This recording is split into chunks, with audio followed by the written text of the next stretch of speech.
Imagine visiting a family's home in the 1800s and seeing a photograph displayed proudly on the wall. A mother sits calmly in a chair.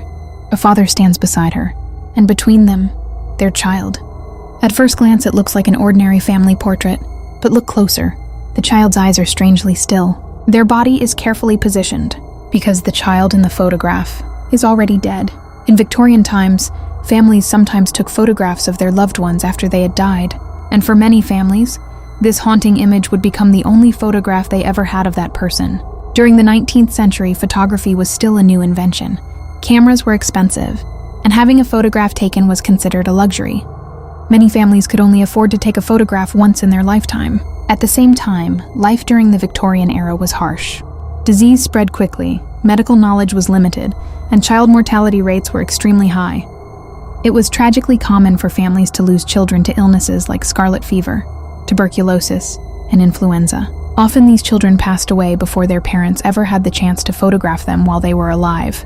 So when a loved one died, some families arranged for a post-mortem photograph. These images were not meant to be disturbing. To the families, they were deeply meaningful memorials. The body would be carefully prepared.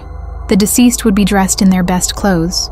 Hair would be combed, and sometimes makeup was applied to give the appearance of life. Photographers used special stands to hold the body upright or seated. Children were often placed in chairs or cradled in their mother's arms.